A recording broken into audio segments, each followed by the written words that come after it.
Hello नमस्कार friends, my name is Rohit Singh. You are watching my official YouTube channel battle for SSC for better preparations.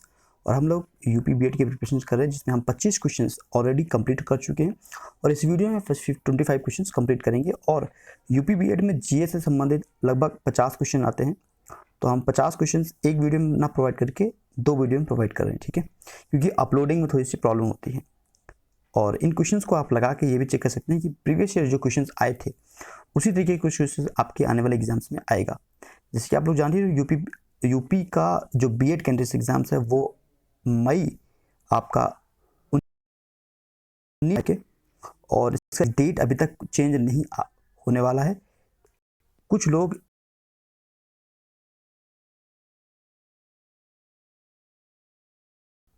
तो ये 2020 का प्रश्न पत्र है, 27 नंबर क्वेश्चंस, क्योंकि ऑलरेडी 26 नंबर क्वेश्चंस कंप्लीट हो चुका है। चलिए पढ़ते हैं और क्वेश्चंस को करते हैं। भारतीय संघ के राष्ट्रपति के पास वही संवैधानिक अधिकार है जो इंडिया के जो प्रेसिडेंट है उनके पास कॉन्स्टिट्यूशनल जो राइट है वो किसके पास है। क्वेश्चन ये पूछ रहा है, options A B C D, there are 4 options. British की राजा के पास, यूएसए के राष्ट्रपति के पास, पाकिस्तान के राष्ट्रपति के पास, फ्रांस के राष्ट्रपति के पास। तो देयर आर 4 ऑप्शंस।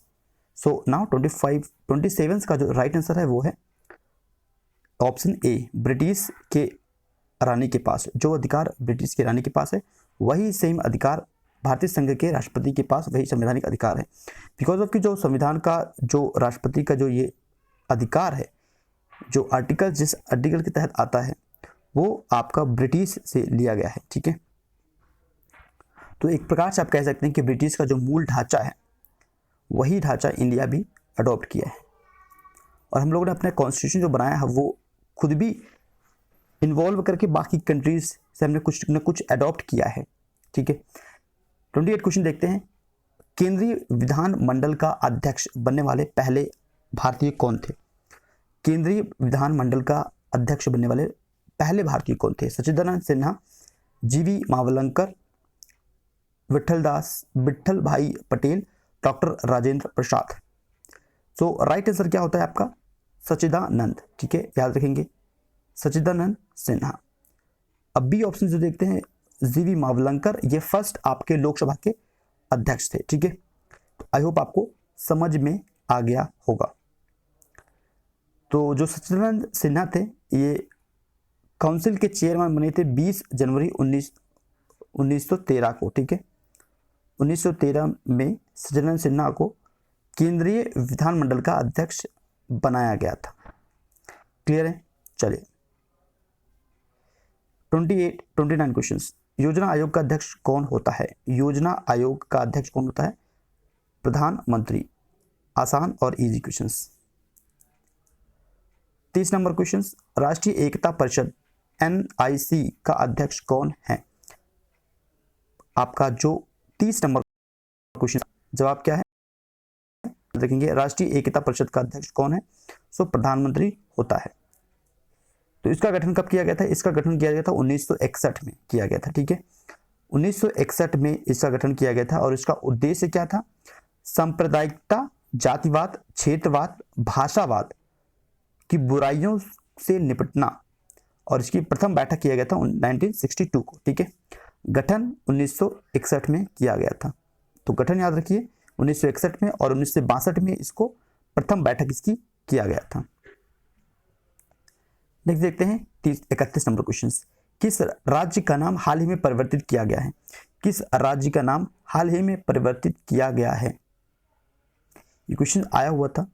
देखिए, पश्चिम बंगाल ने राज्य का नाम बदलकर बांग्ला रखने के लिए प्रस्ताव पास किया है। बदला हुआ नाम तब लागू होगा जब संसद द्वारा विधेयक पारित किया जाएगा, ठीक है।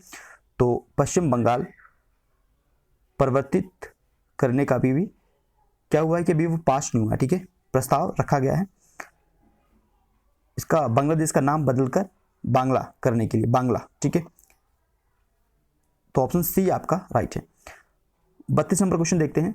संसार में सबसे पहली महिला प्रधानमंत्री किस देश की बनी थी? इजी और आसान क्वेश्चन, कई बार एग्जाम्स में पूछा गया है। श्रीलंका के, याद रखेंगे श्रीलंका की कौन थे?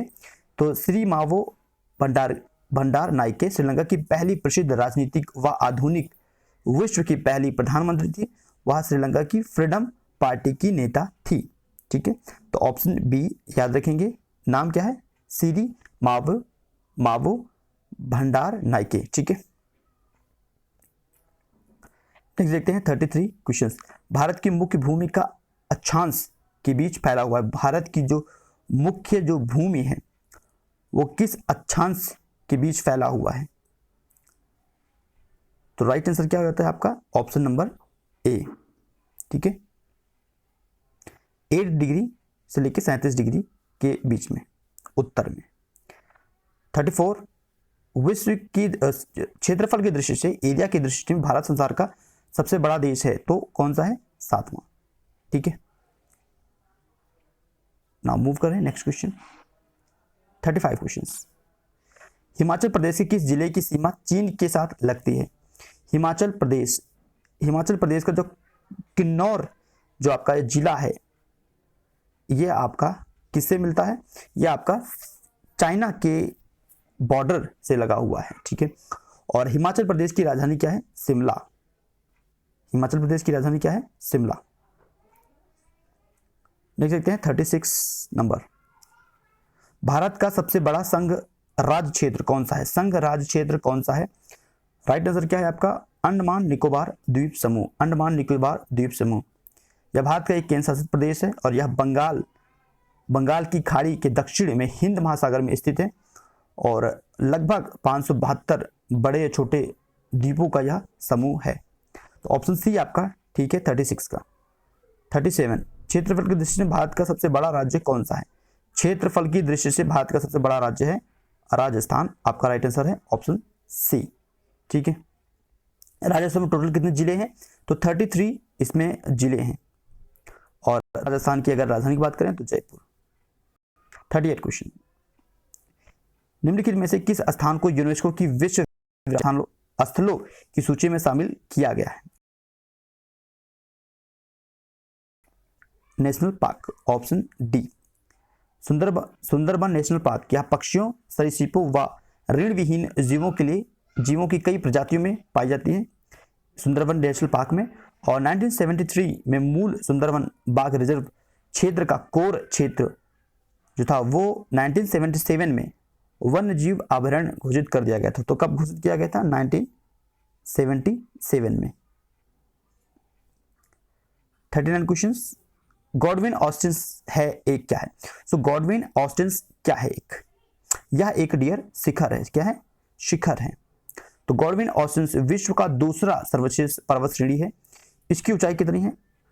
8611। ठीक है, और यह कहां पर स्थित है? यह कश्मीर में स्थित है। जबकि कंचनजंगा जो है विश्व की तीसरी सबसे बड़ी ऊंची पर्वत चोटी है जो कि सिक्किम में स्थित है। ठीक है, वो भी नेपाल की सीमा पर। और एवरेस्ट, माउंटेन एवरेस्ट, ये तो आप जानते हैं फर्स्ट नंबर पे है,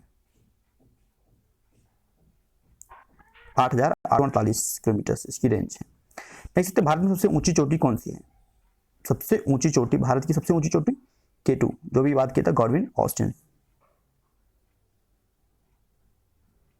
41 क्वेश्चन। शिव समुद्रम जलप्रपात किस नदी के मार्ग में पाया जाता है?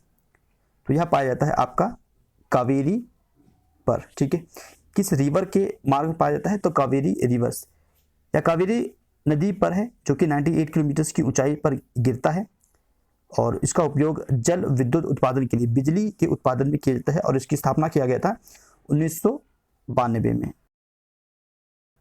तो 1992 में किसका किया गया था स्थापना? शिव समुद्र, जो कि किस रिवर पे है? या कावेरी रिवर पर है और काम क्या है? बिजली का उत्पादन करना।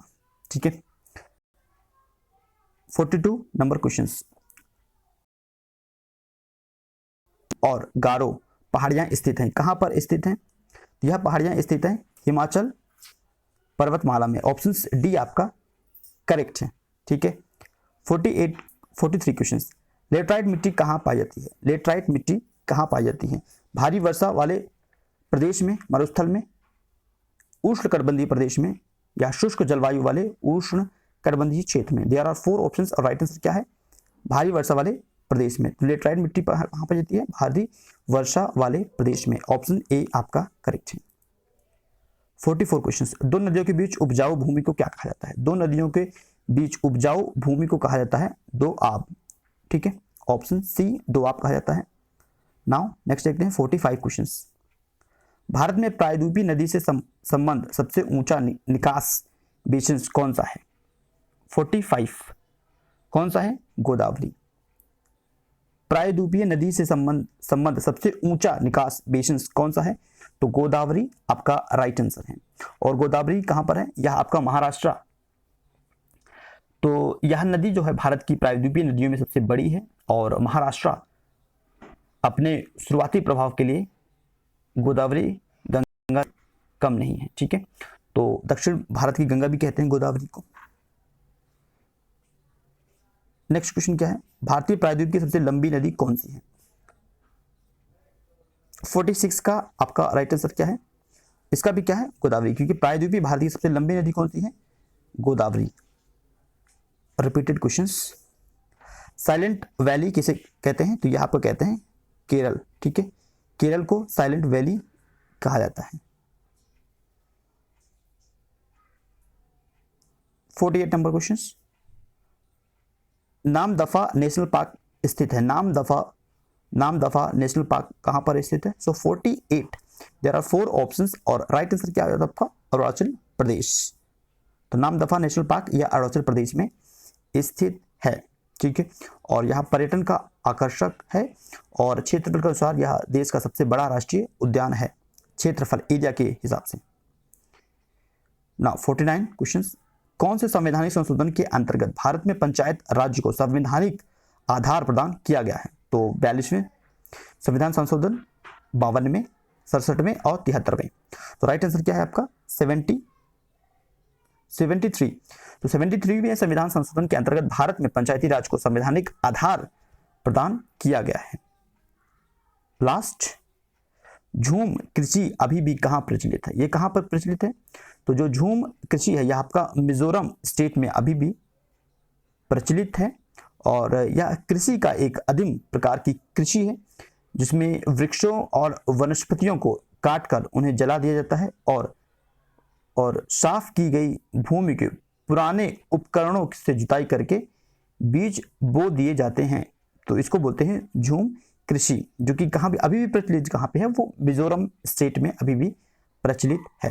तो आई होप आपको समझ में आ गया होगा ये 50 क्वेश्चंस। और अगर आप फर्स्ट टाइम चैनल पर आते हैं, चैनल को सब्सक्राइब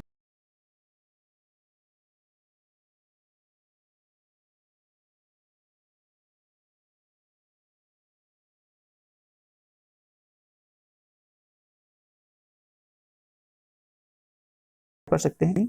हिंदी और जीएस की बेहद अच्छे तरीके से प्रिपरेशन करवाई जा रही है। तो thank you for watching this video. इस वीडियो फिर से मिलते हैं, तब तक के लिए धन्यवाद फ्रेंड्स।